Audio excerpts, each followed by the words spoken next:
بسم الله الرحمن الرحيم. بسم الله الرحمن الرحيم. السلام عليكم ورحمة الله تعالى وبركاته. الحمد لله كفى والصلاة والسلام على سيدنا المصطفى أما بعد فقد قال الله تعالى في القرآن العظيم أعوذ بالله من الشيطان الرجيم بسم الله الرحمن الرحيم إن الله لا يغير ما بقوم حتى يغير ما بأنفسهم صدق الله العليم. وقال رسول الله صلى الله عليه وسلم إنما الأعمال بالنيات وإنما لكل امرئ ما نوى. புகழ் அனைத்தும் ஏக இறைவன் அல்லாஹ் ஒருவனுக்கே உரித்தாகட்டும். அவனுடைய அன்பும் சாந்தியும் சமாதானமும் உலகத்தில் உள்ள அனைத்து மக்களின் மீதும் உண்டாகட்டும். ஆமீன். மாஷா அல்லாஹ், உங்களை சந்திச்சது மிகப்பெரிய சந்தோஷம். அல்லாஹு தஆலா நம்முடைய எண்ணங்களை, நம்முடைய செயல்களை, நம்முடைய அமல்களை, நம்முடைய தான தர்மங்களை அல்லாஹு தஆலா ஏற்றுக்கொள்ளணும், கபூல் செய்யணும்.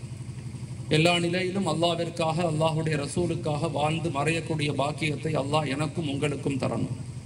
இந்த உலகத்தில் வாழும் போதே நமது கண்மணி நாயகம் ஸல்லல்லாஹு அலைஹி வஸல்லம் அவர்களை கனவிலும் நினைவிலும் சந்திக்கக்கூடிய பாக்கியத்தை அல்லாஹ் நம் அனைவர்களுக்கும் தரணும்.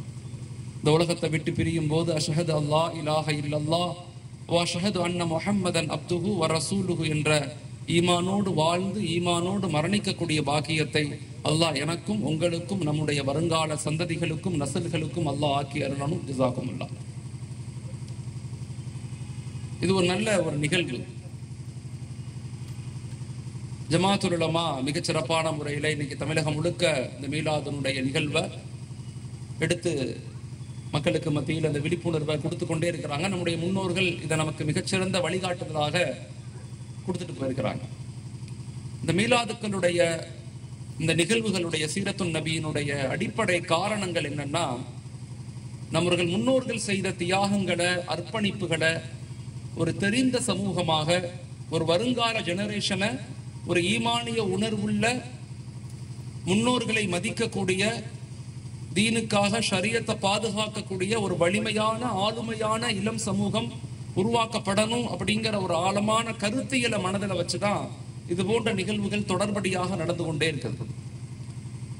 இது போன்ற நிகழ்வுகள்ல கலந்து கொள்ளக்கூடிய நாம, உலமாக்கள் ஏதோ கருத்துக்களை பயான்களை பேசுறாங்க, நம்ம கேட்டோம் கலைந்து போனோம்னு இல்லாம, இது ஒரு கருத்தியலாக, இது ஒரு சிந்தனைவியலாக நீங்க உள்வாங்கி வருங்கால ஜெனரேஷனை, வருங்கால இளம் சமூகத்தை எதன் அடிப்படையில நம்ம உருவாக்க போறோம் அப்படிங்கிற ஒரு மனநிலையை நம்ம உருவாக்க வேண்டிய மிக முக்கியமான ஒரு காலகட்டத்தில் நம்ம இருக்கிறோம்.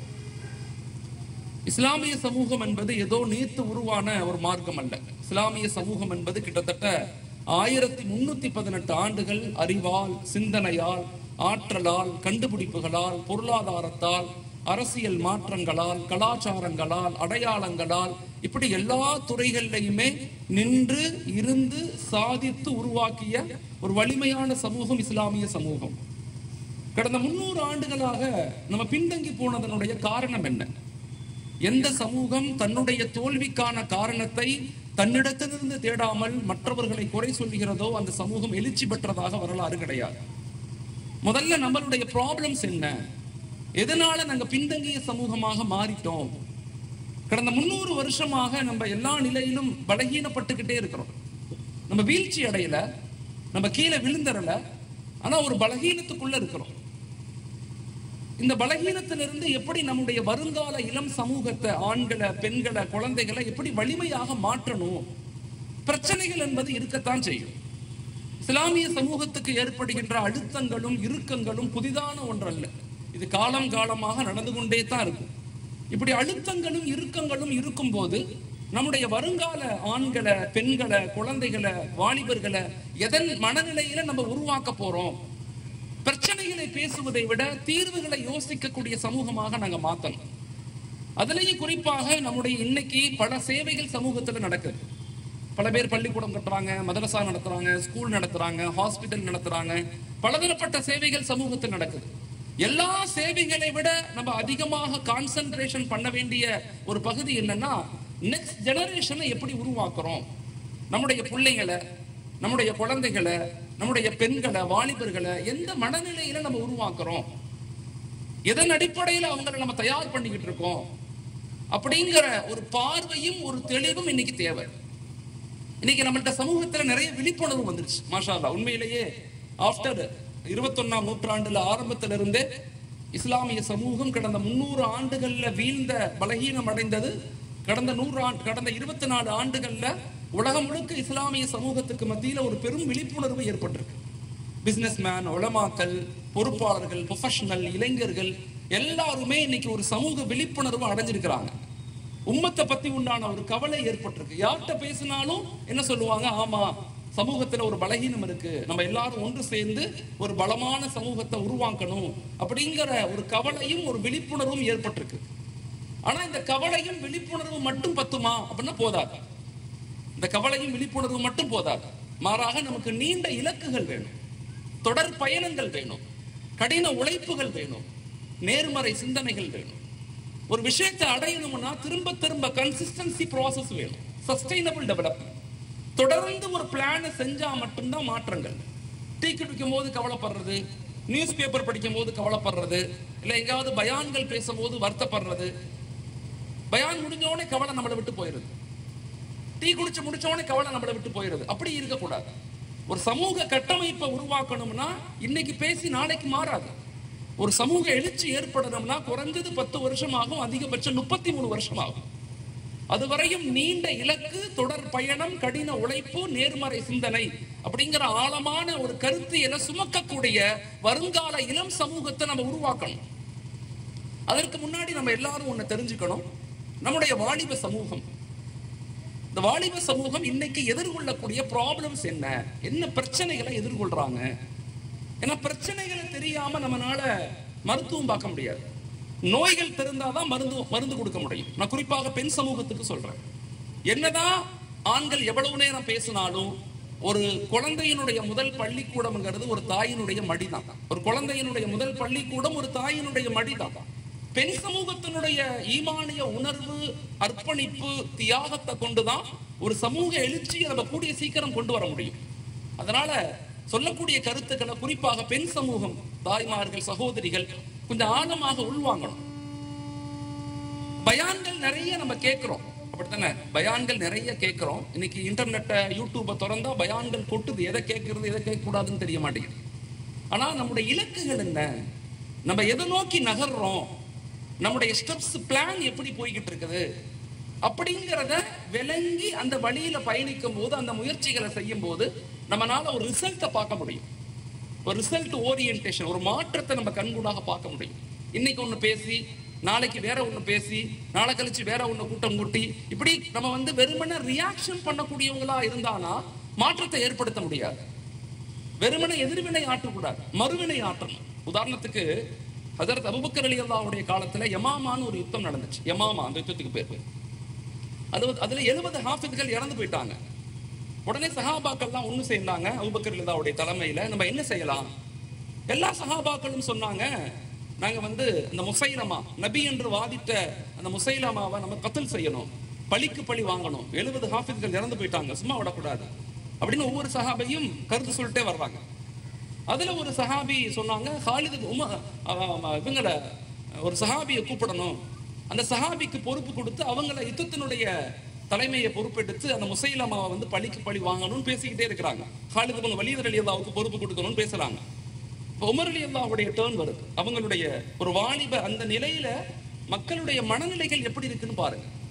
ஒரு எதிர்வினை ஆற்றாம மறுவினை ஆற்றக்கூடிய சமூகமாக நம்ம எப்படி மாறணும், எப்படி மாறணும்? உமர் ரலியல்லாஹு சொன்னாங்க, இப்ப நம்ம செய்ய வேண்டிய வேலை குர்ஆனை ஒன்று சேர்க்கணும்னு சொன்னாங்க. குர்ஆனை ஒன்று சேர்க்கணும். இப்ப எல்லா சஹாபாக்களும் மறுத்தாங்க, ஏற்றுக்கொள்ளல. எப்படி குர்ஆனை ஒன்று சேர்க்க முடியும்? நபி செய்யாத ஒன்று நம்ம செய்ய முடியாது. திரும்பி மஷூரா, திரும்பி மஷூரா, திரும்பி மஷூரா.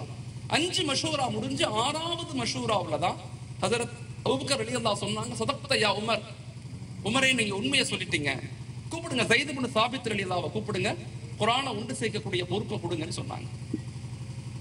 அந்த இடையில ஹஜரத் அபூபக்கர் ரலியல்லாஹு வஃபாத் ஆயிட்டாங்க. உமர் ரலியல்லாஹு ஆட்சிக்கு வந்துட்டாங்க. அவங்களுடைய காலகட்டம் 634 இருந்து 644, 10 வருஷம். ஸைத் இப்னு சாபித் ரலியல்லாஹு குர்ஆனை ஒன்று சேர்க்கிறாங்க. எவ்வளவு பெரிய மாற்றம் சொன்னா, இந்த 10 வருஷத்துல 70 ஹாஃபிஸ்கள் இறந்து போனதுக்கு பகரமாக ஹஜ்ரத் உமர் ரலியல்லாஹுடைய காலத்துல 7 லட்சம் ஹாஃபிஸ்கள் உருவானாங்க. இதுக்கு பேர் தான் ப்ரோ ஆக்ஷன். வெறுமனை எதிர்ப்பது, வெறுமனை குரல் கொடுப்பது, இல்ல வெறுமனை கத்துவதை கொண்டு மாற்றங்கள் நிகழாது. வாலிபர்களுக்கு நான் சொல்றேன், நீங்கள் உணர்ச்சி வசப்படுவதை விட அறிவசப்படக்கூடிய இளைஞர்களாக நீங்க மாறணும். அப்ப இன்னைக்கு சமூகத்துல இளம் சமூகம் எதிர்கொள்ளக்கூடிய ப்ராப்ளம்ஸ் என்னென்ன மாதிரி ப்ராப்ளத்துல இளைஞர்கள் இன்னைக்கு மாட்டிக்கொண்டிருக்கிறாங்க அப்படின்னு தெரிஞ்சாதான் ஒவ்வொரு ஊர்கள்லையும் ஒவ்வொரு மகல்லாக்கள்லையும் இந்த இளைஞர்களை எப்படி மீட்டெடுக்கணும், அவங்க எதிர்கொள்ளக்கூடிய ப்ராப்ளம்ஸ் என்ன.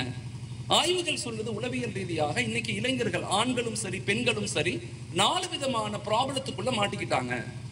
இந்த 4 விதமான ப்ராப்ளத்துல இருந்து அவங்களை நம்ம மீட்டெடுக்கிறதுக்கு முயற்சி செய்யணும். ஒன்று கல்ச்சரல் டிக்ளைன், கலாச்சார சீர்கேடு இன்னைக்கு அதிகரிச்சு கொண்டே இருக்கு. கலாச்சார சீர்கேடு, அவங்க பார்க்கிற படங்கள், அவங்க யூஸ் பண்ற மொபைல்ஸ், அவங்க பயன்படுத்தக்கூடிய சோசியல் மீடியா, அவங்க பார்க்கிற நெட்ஃபிளிக்ஸ், வெப் சீரிஸ் எல்லாமே ஒரு கல்ச்சரலி அவங்களை பலகீனப்படுத்தி கொண்டே இருக்கு. அவங்களை அறியாமையே ஷைத்தானுடைய இந்த வலைகள்ல அவங்க மாட்டிக்கொண்டே இருக்கிறாங்க. இதுல இருந்து எப்படி சமூகத்தை மீட்டெடுக்கணும், ஒவ்வொரு வீடுகள்லையும் பெண்கள் குழந்தைகளை எப்படி உருவாக்கணும், வளர்க்கணும், எப்படி கண்காணிச்சு ஒரு ஆணை ஒரு பெண்ணை உருவாக்கணும் அப்படிங்கிற ஒரு குடும்பவியல் மேம்பாடு. குழந்தை வளர்ப்பு என்பது ஒரு கலை. சமூக மாற்றம் என்பது இன்னைக்கு பேசி நாளைக்கு நிகழாது. ஒரு சமூக மாற்றம் ஏற்படணும்னா குறைஞ்சது 10 வருஷம் உழைக்கணும், முயற்சி செய்யணும். அதிகபட்சம் 33 வருஷம் முயற்சி செய்யணும். அதற்கு பிறகுதான் ஒரு சமூக எழுச்சியை நம்மளால பார்க்க முடியும். வாலிபர்களை மீட்டெடுக்கணும் அப்படின்னா வருங்கால குழந்தைகளை, வாலிபர்களை, பெண்களை எப்படி உருவாக்கணுங்கிற பயிற்சிகளை பெண்களுக்கு நம்ம கொடுக்கணும். முதல் ப்ராப்ளம் வாலிப சமூகத்துக்கு, ஆண்களுக்கும் பெண்களுக்கும் ஏற்படுகின்ற ப்ராப்ளம் கல்ச்சுரல் டிக்ளைன், கலாச்சார சீர்கேடு, அதுக்கு பேர்.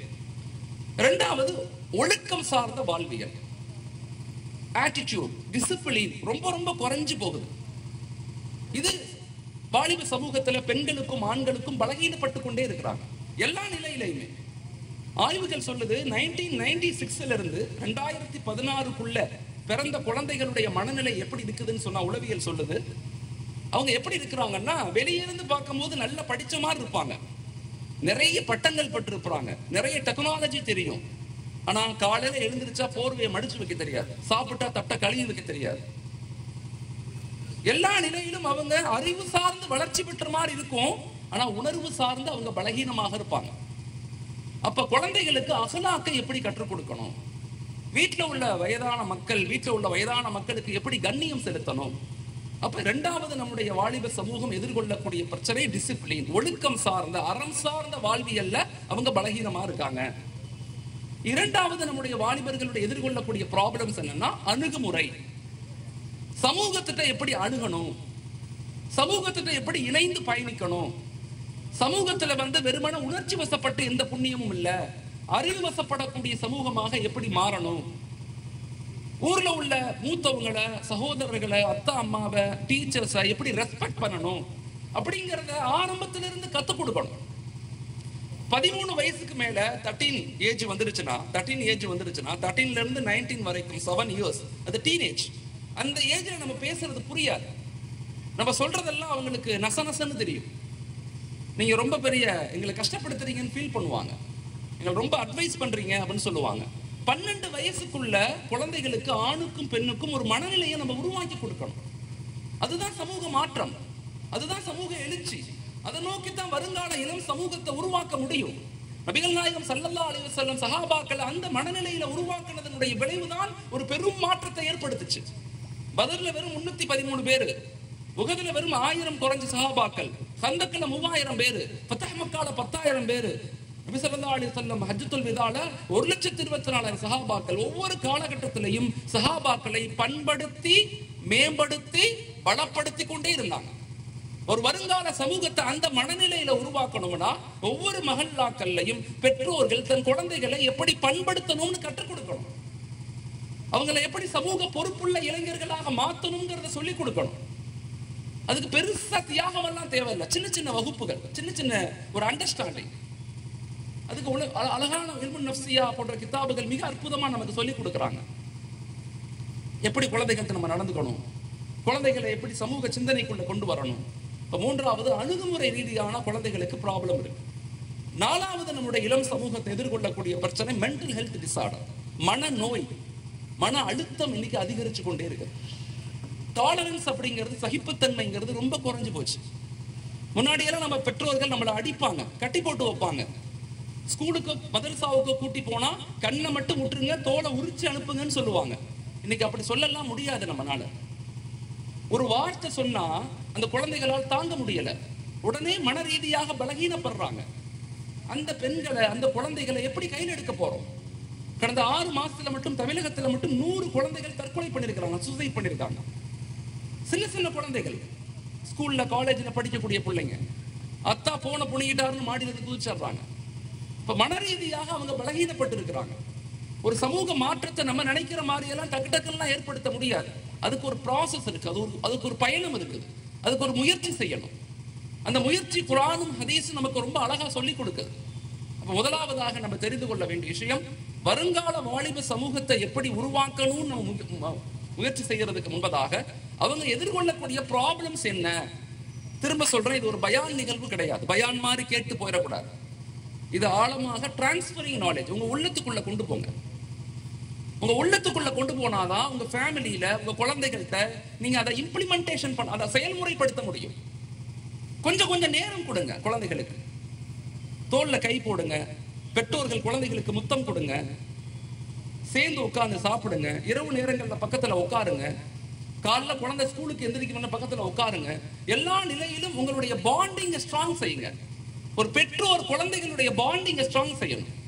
ஒரு பெற்றோருக்கும் குழந்தைக்கும் ஒரு பாண்டிங், ஒரு இணைப்பு ஸ்ட்ராங்காக இருக்கணும். இங்க அது ரொம்ப குறைஞ்சிக்கிட்டே போகுது.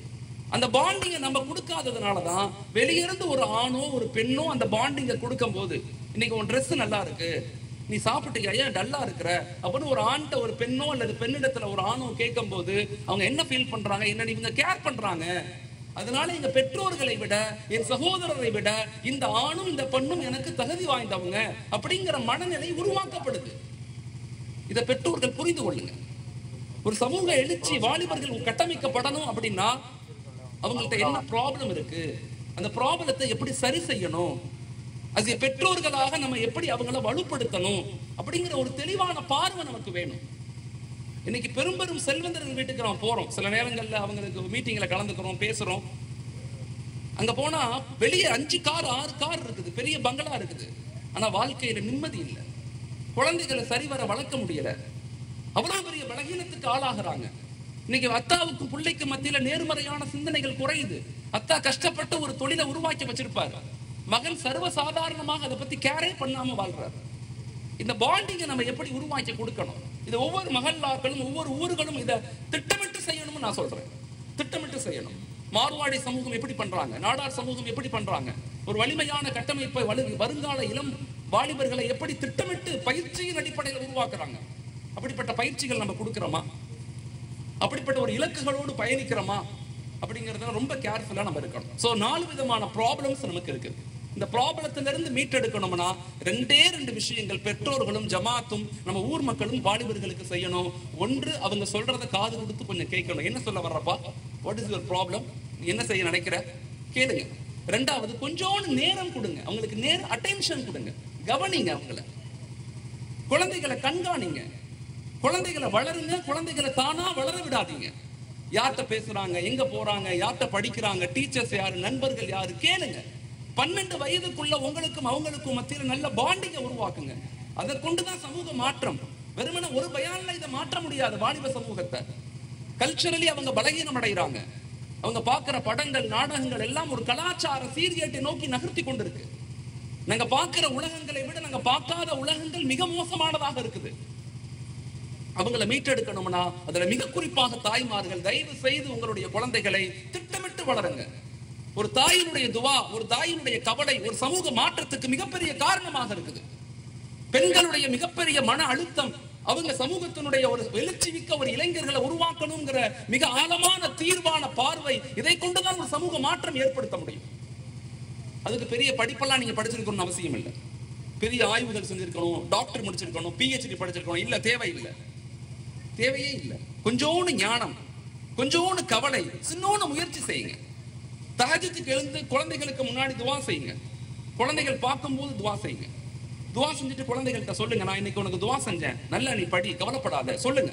ஒவ்வொரு நாளும் அல்லாஹ்வோடு குழந்தைகளை இணைக்க முயற்சி செய்யுங்க. தாயினுடைய வார்த்தை மிக முக்கியமானது. அத்தாவை பத்தி சொல்லுங்க, அத்தா எவ்வளவு கஷ்டப்படுறாரு தெரியுமா, அத்தா எவ்வளவு கஷ்டப்படுறாரு நமக்காக வேண்டி, அந்த கஷ்டத்தை புரிஞ்சுக்கங்க, அந்த கஷ்டத்தை புரிஞ்சுக்க அப்படின்னு தன்னுடைய மகன்கிட்ட தன்னுடைய மகள்கிட்ட அத்தாவை பத்தி உயர்வா சொல்லுங்க. அதே மாதிரி அம்மாவை பத்தி அத்தா உயர்வா சொல்லுங்க. அம்மா நமக்காக காலையில எந்திரிச்சு எவ்வளவு கஷ்டப்பட்டு சமைக்கிறாங்க யோசிச்சு பார். அப்படிங்கிற அந்த பாண்டிங், அந்த இணைப்பை ஏற்படுத்துங்க. அது ஒரு பெண்ணுடைய கடமை, ஒரு ஆணுடைய கடமை. இதை செஞ்சாதான் நாம எதிர்பார்க்கக்கூடிய வாலிப சமூகத்தை உருவாக்க முடியும். வெறுமன உணர்ச்சி வசப்பட்டு எந்த புண்ணியமும் இல்லை. உணர்ச்சி வசப்பட்டு இன்னைக்கு மறந்து போயிடக்கூடாது. திட்டம் இருக்கணும், நீண்ட இலக்கு, தொடர் பயணம், கடின உழைப்பு, நேர்மறை சிந்தனை. இப்படிப்பட்ட மனநிலைகள்ல வாலிப சமூகத்தை, வாலிப பெண்களை உருவாக்க முயற்சிக்கணும். சரி, எதன் அடிப்படையில உருவாக்கணும்? முதல்ல நான் சொன்னது என்ன ப்ராப்ளத்தை அவங்க எதிர்கொள்றாங்க, அதுக்குண்டான தீர்வுகள் என்னன்னு சொன்னேன். இன்னைக்கு நாம இவங்களை எப்படி உருவாக்கணும், எந்த மனநிலையில உருவாக்கணும்?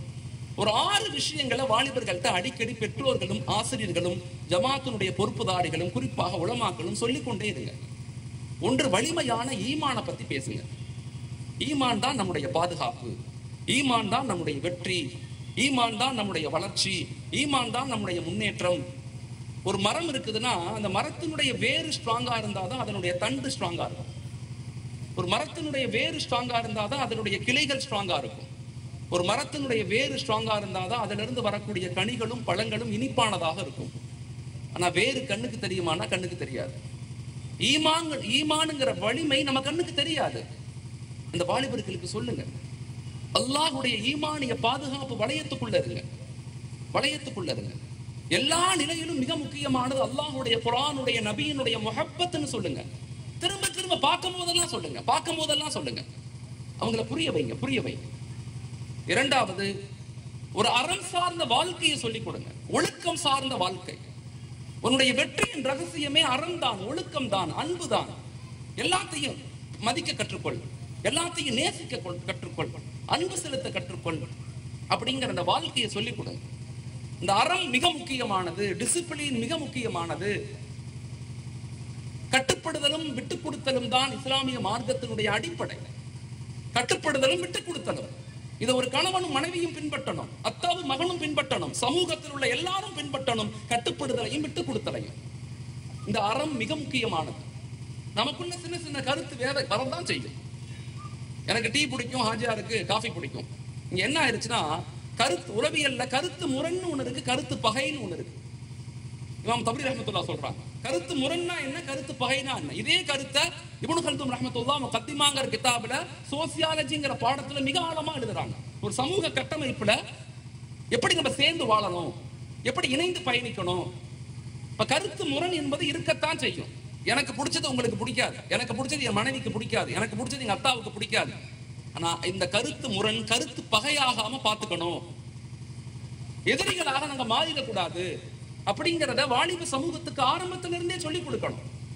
அப்ப அறம் சார்ந்த வாழ்வியல், ஒன்று ஈமானிய வலு, இரண்டாவது அறம் சார்ந்த வாழ்வியல். மூன்றாவது அஹ்லுஸ் சுன்னத் வல் ஜமாத்துடைய அகீதாவை ரொம்ப ஆழமாக சொல்லிக் கொடுங்க. குர்ஆன், ஹதீஸ், இஜ்மா, கியாஸ். குர்ஆனை இருக்க பிடித்துக் கொள்ளுங்க, நபியினுடைய வாழ்க்கையை முழுமையாக பின்பற்றுங்க.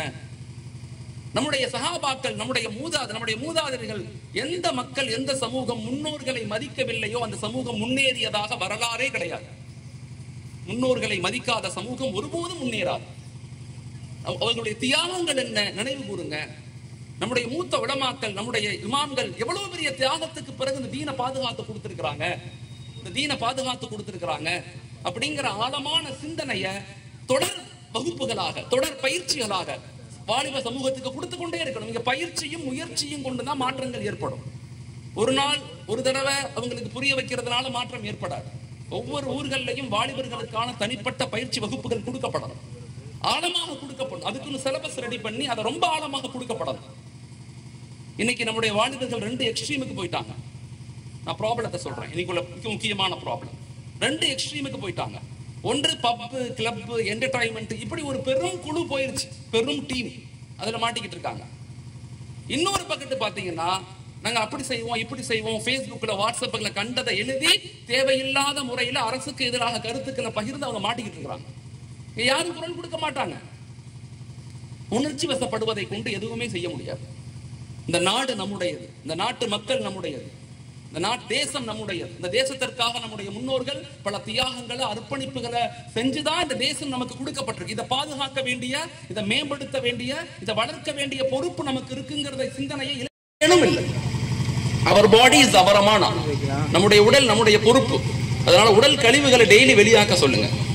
பிரஷிங்க்கு அதிக முக்கியத்துவம் கொடுக்க சொல்லுங்க. அதிகமான பிரஷிங்க்கு முக்கியத்துவம் கொடுக்க சொல்லுங்க. இளம் குழந்தைகளுக்கு நான் சொல்றேன், நிறைய தண்ணி குடிக்க சொல்லுங்க. நிறைய தண்ணி குடிக்க சொல்லுங்க. நாலாவது, நல்ல உணவுகளை சாப்பிட சொல்லுங்க. யா அய்யுஹல்லதீன ஆமனூ குலூ மின் தய்யிபாத்தி மா ரஸக்னாக்கும். நல்ல உணவுகளை சாப்பிட சொல்லுங்க. கண்டத ரோடுகள் உணவுகளை குறைக்க சொல்லுங்க. இப்ப தெரியாது, 35 வயசுல வயிறு ஊதிரும், கேஸ் ட்ரபிள் ஆயிரும், ரொம்ப நேரம் நிக்க முடியாது, உட்கார முடியாது, பலகீனப்பட்டு போயிருவாங்க. தயவு செய்து நான் சொல்றேன், இளைஞர்களுக்கு சொல்லுங்க, கண்ட உணவுகளை சாப்பிட சொல்லாதீங்க. நல்ல ஆரோக்கியமான உணவுகளை பெண்கள் செஞ்சு கொடுங்க. இந்த வாலிப சமூகத்தை பாதுகாத்துக் கொள்ளுங்க. ஒரு காலத்துல நம்ம இங்க மிகப்பெரிய வலிமையான சமூகமா மாறினாலும் உடல் ரீதியாக, அறிவு ரீதியாக, சமூக ரீதியாக பலமா இருந்தா மட்டும்தான் நம்ம நம்முடைய ரெப்ரசன்டேட்டிவை கொடுக்க முடியும். அதுக்கு நம்ம நம்மளை தகுதிப்படுத்திக் கொண்டே இருக்கணும், தகுதிப்படுத்திக் கொண்டே இருக்கணும். ஆறாவது, இரவு நேரங்கள்ல நல்ல சீக்கிரம் படுக்க சொல்லுங்க. 10 மணிக்குள்ள படுக்க சொல்லுங்க. 10 மணிக்குள்ள படுக்க சொல்லுங்க. நம்முடைய வாலிபர் நினைச்சு நான் வருத்தப்படுறேன். பல ஊர்களுக்கு, பல இடங்களுக்கு போறோம், இரவு முழுக்க முழிச்சிருக்காங்க ஆஜியா, பகல் முழுக்க தூங்குறான், இரவு முழுக்க நிறைய இடங்கள்ல முழிச்சிருக்கிறான். கூட்டம் கூட்டமா முக்கத்துல நிக்கிறான். அவங்கள்ட்ட போய் பேசுங்க. என்ன காரணம், ஏன் இப்படி ஒரு வாலிபத்தை வீணடிக்கிறேன்னு சொல்லுங்க. கேளுங்க, நமக்கு என்னன்னு விட்டுறாதீங்க. யார் நம்ம சொன்னா கேட்க மாட்டேங்கிறான், புரிஞ்சுக்க மாட்டேங்கிறாங்க அப்படிங்கிற மனநிலைக்கு வராதீங்க. திரும்ப திரும்ப முயற்சி செய்யுங்க. நீங்க தப்பு செய்யறவங்க திரும்ப முயற்சி செய்யறாங்க. தப்பு செய்யறவங்க தொடர்ந்து செய்யறாங்க. தப்பு செய்யறவங்க தன் இடத்தை அடையிறாங்க. ஹக்குல இருக்கக்கூடிய நாம முயற்சிகளை தொடர்ந்து செய்யறது இல்லை. கன்சிஸ்டன்சி ப்ராசஸ், சஸ்டைனபிள் டெவலப்மெண்ட் மட்டும்தான், இஸ்திகாமத் மட்டும்தான் எழுச்சியினுடைய முதல் அடையாளம். வாலிப சமூகத்தை மீட்டெடுக்கணும்னா ஆரோக்கியத்தை அவங்களுக்கு கொடுங்க. முதலாவதாக வலிமையான ஈமான கொடுங்க. இரண்டாவதாக ஒழுக்கமான வாழ்வியலை கொடுங்க. மூணாவது அஹ்லுஸ் சுன்னத் வல் ஜமாஅத்துடைய கொள்கையை ரொம்ப ஆழமாக சொல்லிக் கொடுங்க. நாலாவது வரலாற்றை கற்றுக் கொடுங்க. அஞ்சாவது ஆரோக்கியமான வாழ்விற்கு அவங்களுக்கு வழிவகை சொல்லிக் கொடுங்க. ஆறாவது இந்திய உருவாக்கத்தில், இந்தியாவுடைய வளர்ச்சியில், இந்தியாவுடைய மேம்பாட்டில் நம்முடைய கான்ட்ரிபியூஷன் என்ன, what is our contribution in GDP, உலகத்தினுடைய வளர்ச்சியில, இந்தியாவுடைய வளர்ச்சியில நம்முடைய பங்களிப்பு என்னன்னு சொல்லிக் கொடுங்க. சொல்லிக் கொடுங்க, தயவு செய்து சொல்லிக் கொடுங்க. பிரச்சனைகள் இருக்கத்தான் செய்யும், பிரச்சனைகள் வரத்தான் செய்யும். அது கியாமத் வரையும் ஷைத்தான் இருக்கிற வரைக்கும் பிரச்சனை இருக்கத்தான் செய்யும். What is our solution, what is remedies, என்ன தீர்வு, என்ன தீர்வை நோக்கி சமூகத்தை பேச ஆரம்பிக்கணும். பாசிட்டிவான சிந்தனைகளை அதிகமாக கொடுக்க ஆரம்பிக்கணும். இதை கொடுக்க ஆரம்பிச்சாவே நம்மளை சுத்தி ஒரு மிகப்பெரிய மாற்றம் ஏற்படும். உங்களுக்கு தெரியும், 1979ல இந்தியாவில் ஒரு கமிஷன் கொண்டு வந்தாங்க. அந்த கமிஷனுக்கு பேரு மண்டல் கமிஷன் பேரு. மண்டல் கமிஷன் பேரு. இந்த கமிஷன் இந்தியாவுக்கு எதுக்கு கொண்டு வந்தாங்கன்னா, இந்தியாவில் வாழக்கூடிய எஸ்சி எஸ்டி மக்கள், தலித் மக்கள், தலித் சகோதர மக்கள், மலைவாழ் மக்கள், இவங்க இந்தியாவில் மிகவும் பலகீனமான மக்களாக இருந்தாங்க. இவங்களை மேம்படுத்தாம இந்தியாவை வலுப்படுத்த முடியாது அப்படின்னு ஒரு கமிஷன் போட்டு, மண்டல் கமிஷன் போட்டு இந்தியா முழுக்க பயணிச்சு அவர் ஒரு ரிப்போர்ட்டை வந்து கொடுத்தாரு. இந்த மக்களுக்கு நம்ம இடஒதுக்கீடு கொடுக்கணும், ரிசர்வேஷன் கொடுக்கணும், இத்தனை சதவீதம் கொடுக்கணும், 27% கொடுக்கணும், 8% எஸ்டி கொடுக்கணும், இப்படி எல்லாம் ஒரு கமிஷனை போட்டு வந்து கொடுக்கிறாரு. கொடுத்தா இந்தியாவில் இருக்கக்கூடிய உயர்ஜாதி மக்கள் அதை அங்கீகரிக்க மறுக்கிறாங்க, போராடுறாங்க, முடியாது, ரிசர்வேஷன் நாட் அலௌட் ரிசர்வேஷன் சொல்றாங்க. இந்தியா முழுக்க போராட்டம் நடக்குது. இந்தியா முழுக்க போராட்டம் நடக்குது. எத்தனை வருஷம்? 14 வருஷம் போராட்டம் நடக்குது. 1 வருஷம் 2 வருஷம் இல்ல, 14 வருஷம். 1979ல போடப்பட்ட கமிஷன் 1992ல தான் இம்ப்ளிமெண்ட் செய்யப்பட்டுச்சு. பார்லிமெண்ட்ல இம்ப்ளிமெண்ட் செய்யப்பட்டு அந்த மக்களுக்கு தேவையான உரிமைகளை, சுதந்திரங்களை, பிரிவில்லேஜ், ரிசர்வேஷனை கொடுக்கப்பட்டுச்சு.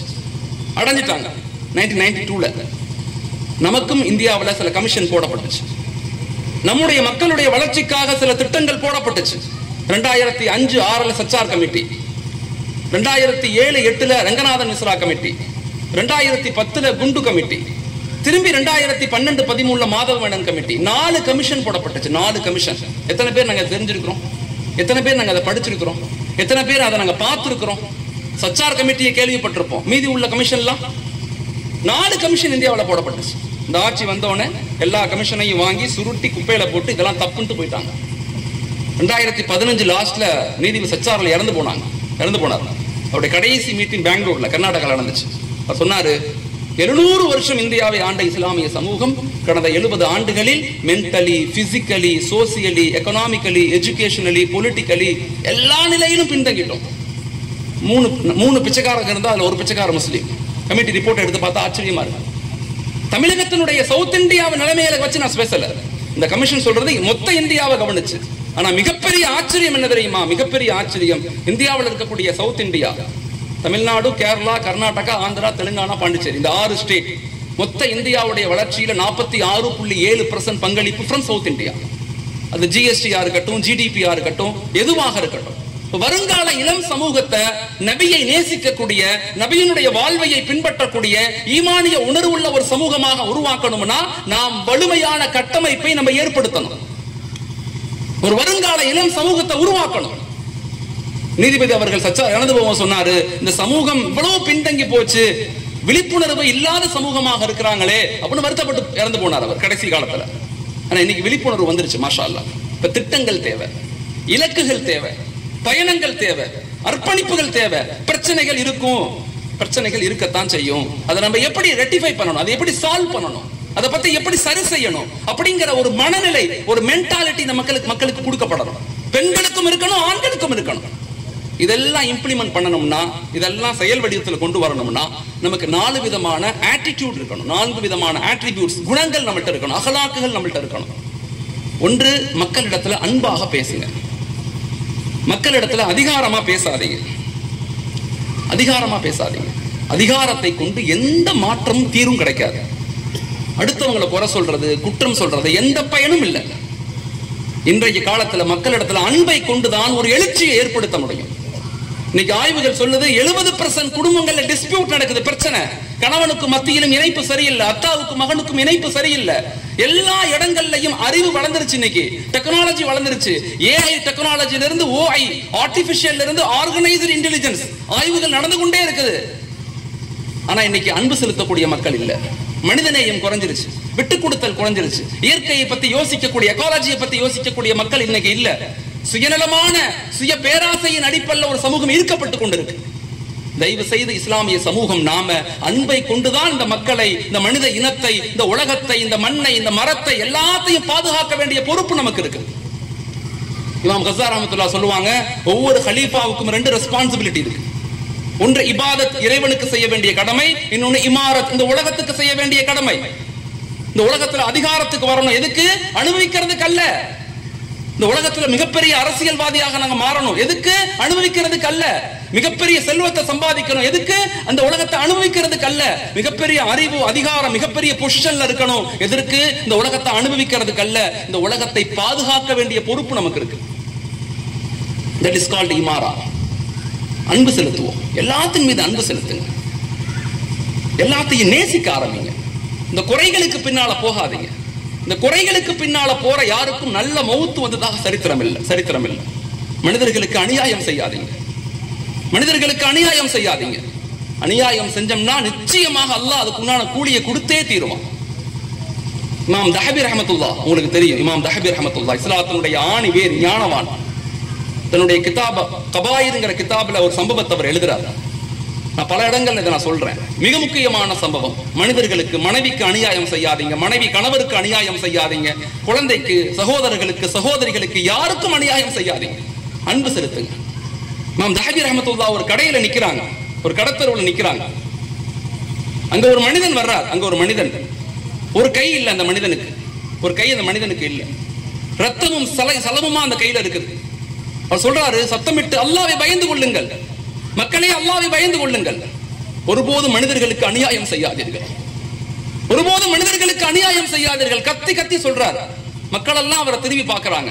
இமாம் தஹபி பக்கத்துல போய் கேட்கிறாரு, என்னப்பா ஆச்சு உனக்குன்னு கேட்கிறாரு. என்னப்பா ஆச்சு உனக்கு? இந்த மனிதர் சொன்னார், இமாம் அவர்களே, நான் இந்த ஊரினுடைய மிகப்பெரிய தலைவன், மிகப்பெரிய செல்வந்தன், நான் மிகப்பெரிய உடல் வலுவான மனிதன், நான் ஒரு தடவை எங்க வீட்டுல சாப்பிட ஏதாவது வாங்கிட்டு வர சொன்னாங்க. நான் கடத்தலுவுக்கு போனேன். மீன் கடைகளுக்கு போய் மீனை பார்த்தேன். மீன் வித்துருச்சு, மீனே இல்ல. கடலுக்கு போனேன், கடல் கரையோரம் நடந்து போயினேன். அப்ப ஒரு மனிதன் அங்க இருந்து வந்து கொண்டிருந்தான். ஒரு நோஞ்சானான மனிதன், பலகீனமான மனிதன் வந்துகிட்டு இருந்தான். அந்த மனிதன் வந்தோடனே அந்த மனிதன்ட்ட கையில விரல்ல ஒரு நூலை சுத்தி, ஒரு கயிற்றை சுத்தி அதுல ஒரு 5 மீன் தொங்குனுச்சு. பிடிச்சுக்கிட்டான். வந்தான் அந்த மனிதனை இங்க வான்னு கூப்பிட்டேன். அந்த நோஞ்சானான மனிதனை என்னிடத்துல பயந்து வந்தான் என்னிடத்துல. நான் கேட்டேன், இந்த மீனை கொடுன்னு கேட்டேன். அந்த மனிதன் சொன்னா, ஐயா நான் 2 நாள் கடலுக்கு போய் வேலை செஞ்சு இந்த மீன்களை இறக்கி வைக்க வேண்டிய வேலையை நான் செஞ்சேன். என்கிட்ட கப்பலோ படகோ கிடையாது. அந்த வேலைக்கு பகரமாக அந்த மக்கள் எனக்கு கூலியாக இந்த மீனை தான் கொடுத்துருக்காங்க. நான் அந்த மீனை கொண்டு போனாதான் எங்க வீட்டுல 4 குழந்தைகள் இருக்காங்க, சாப்பிட முடியும், வயிறார சாப்பிட முடியும். ஐயா இந்த மீனை என்கிட்ட கேட்காதீங்கன்னு சொல்றாரு. உடனே நான் என்ன செஞ்சேன், அந்த மனிதனை வேகமா அடிச்சுட்டேன். அவன் கீழே விழுந்துட்டான். கீழே விழுந்தவனை என் காலால் அவனை மிதித்து அவனுடைய விரல்களில் இருந்து அந்த மீனுடைய கைத்தை அப்படியே புடுங்கி எடுக்கிறேன். அந்த மனிதன் அழுது கொண்டே கீழே கிடந்தான். நான் மீனை வாங்கிட்டு வந்துட்டேன். இமாம் தஹபி ரஹ்மத்துல்லாஹ் தன் கிதாபுல எழுதுறாங்க. இதை வீட்டுக்கு வந்துட்டேன். எங்க மனைவி சமைச்சு கொடுக்குறாங்க. நான் சாப்பிட்டேன். சாப்பிடும்போது அந்த மீனுடைய ஒரு முள் என்னுடைய விரல்ல குத்திருச்சு. நான் சாதாரண முள்ளு தான் தடவிட்டு விட்டுட்டேன். அடுத்த நாள் இந்த விரல் வீக்கமாயிருச்சு. மருத்துவரை பார்த்தேன். மருத்துவர் மருந்து போட்டார். அதுக்கப்புறம் பார்த்தா அந்த கை வீக்கமானுச்சு, அழுகி போச்சு. என்னுடைய முழங்கை அழுகி போச்சு. இப்படியே என்னுடைய கை முழுக்க அழுகி என்னுடைய தோல் புஜம் வரையும் அழுகி போச்சு. நான் அப்படியே மெலிந்து போய் ஒல்லியாகி என் செல்வமெல்லாம் செலவழிந்து பெட்ல படுத்து கிடந்தேன். என் நண்பர் ஒருத்தர் வந்தார். அங்க இருந்து வந்து சொன்னாரு, நண்பரே எப்படிப்பட்ட மனிதர் நீங்க, இந்த ஊருடைய தலைவர், எவ்வளவு செல்வமான மனிதர், எவ்வளவு வலுவான மனிதர், இப்படி நொடிந்து போய் கிடைக்கீங்களே, என்ன சாப்பிட்டீங்கன்னு என்கிட்ட கேட்டார். நான் சொல்றேன், கடைசியில நான் சாப்பிட்டது ஒரு மீன் தான் சொன்னேன். அதுல இருந்து எனக்கு இப்படி ஆயிடுச்சு உடல் அப்படின்னு சொன்னோன்னே என் நண்பர் அழகான ஒரு வார்த்தை என்னை ஞாபகப்படுத்தி கேட்டார். இந்த மீனை யாரிடத்திலிருந்து வாங்கணும்னு கேட்டார். அப்பதான் எனக்கு விளங்குனுச்சு, ஆஹா ஒரு மனிதனுக்கு அநியாயம் செய்தல்லவா நான் இதை எடுத்துட்டு வந்தேன் அப்படின்னு வேகமாக ஓடுனேன். வேகமாக அந்த மனிதனை தேடி போனேன். அந்த மனிதனை தேடி போய் தேடி பார்த்தா ஒரு இடத்துல அந்த மனிதன் வேலை செய்யறான். மீன்களை இறக்கி வச்சுக்கிட்டு இருக்கான். அந்த மனிதன்கிட்ட போய் யா சையதி என் தலைவரே என்னை பாருங்கள்னு கேட்கிறேன். அந்த மனிதன் இறங்கி வந்தான். ஐயா நீங்க யாருன்னு என்கிட்ட கேட்டான் அந்த மனிதன். நான் சொன்னேன் அந்த மனிதன்ட்ட, என்ன ஞாபகம் இருக்குதா, உன்னிடத்துல இருந்து ஒரு தடவை நான் மீனன் இழுத்து புடுங்கினே, அந்த மனிதன் தான் நான். ஆமா ஞாபகம் இருக்கு. உன் கைக்கு என்ன ஆச்சுன்னு அந்த மனிதன் கேட்டான். அந்த நோஞ்சான மனிதன் கேட்டான். நான் அந்த மனிதத்துல அந்த நோஞ்சான மனிதன் கேட்டேன், நான் உன்னிடத்துல இருந்து மீனை புடுங்கினல்ல, உனக்கு அநியாயம் செஞ்சேன்ல, இந்த அநியாயம் செய்யும் போது நீ அல்லாட்ட என்ன துவா செஞ்சேன்னு கேட்டேன். நான் கேட்டேன். அந்த மனிதன் சொன்னா, நீ என்னிடத்துல இருந்து மீனை புடுங்கும் போது என்னிடத்துல எந்த வலுவும் இல்லை, எந்த அதிகாரமும் இல்லை, எந்த பலமும் இல்லை. நான் அழுது கொண்டே என்னிடத்துல நீ புடுங்கிட்ட. அப்ப நான் துவா செஞ்சேன், யா அல்லாஹ் இந்த மனிதனுடைய அதிகாரம், இவனுடைய வலு, இவனுடைய பலத்தை கொண்டு என்ன அவன் மடக்கி என்னை அடிமைப்படுத்தி என்னிடந்து புடுங்குறான். அவன் குதிரத்தை கொண்டு அவன் காட்டிட்டான். யா அல்லாஹ் உன் குதிரத்தை அவன்கிட்ட காட்டுன்னு நான் சொன்னேன். அதனுடைய விளைவுதான் அவன் கையெல்லாம் அழுகி போச்சு. மக்களுக்கு அநியாயம் செய்யாது, நிச்சயமாக மோசமான நிலைக்கு தள்ளப்படுவோம். மக்களை தவறா நினைக்காதீங்க, அன்பு செலுத்துங்க, மனைவியை நேசிங்க, குழந்தைகளை நேசிங்க, மக்களை நேசிங்க, எல்லாத்தின் மீது அன்பை வெளிப்படுத்துங்க. ஒரு சஹாபி கேட்டாங்க, யா ரசூலல்லாஹ் நான் உங்க கூட சொர்க்கத்தில் இருக்கணும், என்ன செய்யணும்னு கேட்டாங்க. நபி அழகாக சொன்னாங்க, மனிதர்கள்ட்ட சிரிச்சு பேசு, நீ கூட சொர்க்கத்தில் இருக்கலாம்னு சொன்னாங்க. சிரித்து பேசுங்க, மனைவிட்ட சிரிங்க, குழந்தைகள்கிட்ட சிரிங்க. கணவர் வீட்டுக்கு வந்தா மனைவி தயவு செய்து வீட்டில் உள்ள பெண்கள் சந்தோஷமாக கணவரை வரவேறுங்க. ஒரு வலிமையான கட்டமைப்பு பெண் வீடுகள்ல இருந்தா உருவாக்கப்படும். ஒரு சமூக மாற்றம் என்பது வீடுகள்ல இருந்தா உருவாக்கப்படும். ஒரு சமூக எழுச்சி என்பது வீடுகள்ல இருந்தா உருவாக்கப்படும். தெருக்களில் இருந்தோ மற்ற இடங்கள் இருந்தோ உருவாக்கப்பட முடியாது. உங்க வீடுகளை சந்தோஷமாக மாற்றிக்கொள்ளுங்கள். உங்க வருங்கால குழந்தைகளை அதிகாரத்துக்கு கொண்டு வாருங்கள். அதற்கு உண்டான திட்டமிடக்கூடிய சமூகமாக ஆண்களும் பெண்களும் வீடுகளில் பேசுங்க, உட்கார்ந்து அன்பு செலுத்துங்க. இரண்டாவது, மக்களை ஏற்றுக்கொள்ளுங்க. எந்த நிலையிலும் மக்களை வெறுத்துறாதீங்க, மக்களை ஒதுக்காதீங்க. நம்ம நினைப்பதை போல இங்க எதுவுமே இருக்காது. Accept your life, accept your family, accept your society. எல்லாத்தையும் ஏற்றுக்கொள்ளக்கூடிய மனப்பான்மையை உருவாக்குங்க. எதையும் ஏற்றுக்கொள்ளாம இருக்காதீங்க. நமக்கு கிடைச்சது சிறந்ததுன்னு நினைங்க. கிடைக்காத ஒண்ணு நினைச்சு, இல்லாத ஒண்ணு நினைச்சு வாழ்க்கையை நரகமாக மாத்திராதீங்க. நரகமாக மாத்தாது. குறிப்பா நான் பெண்களுக்கு சொல்றேன். இன்னைக்கு ஜட்ஜ்மெண்ட், சுப்ரீம் கோர்ட்டுடைய சமீபத்திய அட்வைஸ் என்ன தெரியுமா? அட்வைஸ் நான் படிச்சு ஆச்சரியப்பட்டு போனேன். இன்னைக்கு டிவோர்ஸுக்கு அப்ளை பண்றவங்க ஆண்களை விட பெண்கள் தான் அதிகமா டிவோர்ஸுக்கு அப்ளை பண்றாங்கன்னு சொல்றோம். தயவு செய்து ஏற்றுக்கொள்ளுங்க. வாழ்க்கை உங்களுக்கு கொடுக்கப்பட்டது மிகச்சிறந்தது. ஆண்களும் சரி பெண்களும் சரி வாழ்க்கையை ஏற்றுக்கொள்ளுங்க. நம்ம நினைப்பதை போல யாரும் இருக்க மாட்டாங்க. அபூபக்கர் ரலியல்லாஹு மாதிரி உமர் ரலியல்லாஹு கிடையாது, உமர் ரலியல்லாஹு மாதிரி உஸ்மான் ரலியல்லாஹு கிடையாது, உஸ்மான் ரலியல்லாஹு மாதிரி அலி ரலியல்லாஹு கிடையாது. ஆனா எல்லாத்தையும் ஸல்லல்லாஹு அலைஹி வஸல்லம் சமூகத்துக்காக பயன்படுத்தினாங்க. ஒரு தடவை ஸல்லல்லாஹு அலைஹி வஸல்லம் உட்கார்ந்து இருந்தாங்க, பேசிக்கிட்டு இருந்தாங்க. அபூபக்கர் ரலியல்லாஹு, உமர் ரலியல்லாஹு, அலி ரலியல்லாஹு, ஸல்லல்லாஹு அலைஹி வஸல்லம் 4 பேரும் பேசிக்கிட்டு இருக்காங்க. ஸல்லல்லாஹு அலைஹி வஸல்லம் ஜிப்பாவை, தன்னுடைய அபாவை முட்டிக்கு பக்கத்துல வரையும் தூக்கிட்டு அந்த கால்வாய் தண்ணி ஓடக்கூடிய ஓடையில காலை போட்டு இப்படி ஆட்டிக்கிட்டே பேசுறாங்க, ஆட்டிக்கிட்டே விளையாடுறாங்க. அங்கிருந்து உஸ்மான் ரலியல்லாஹு வர்றதை பார்த்த உடனே ஸல்லல்லாஹு அலைஹி வஸல்லம் எழுந்திருச்சு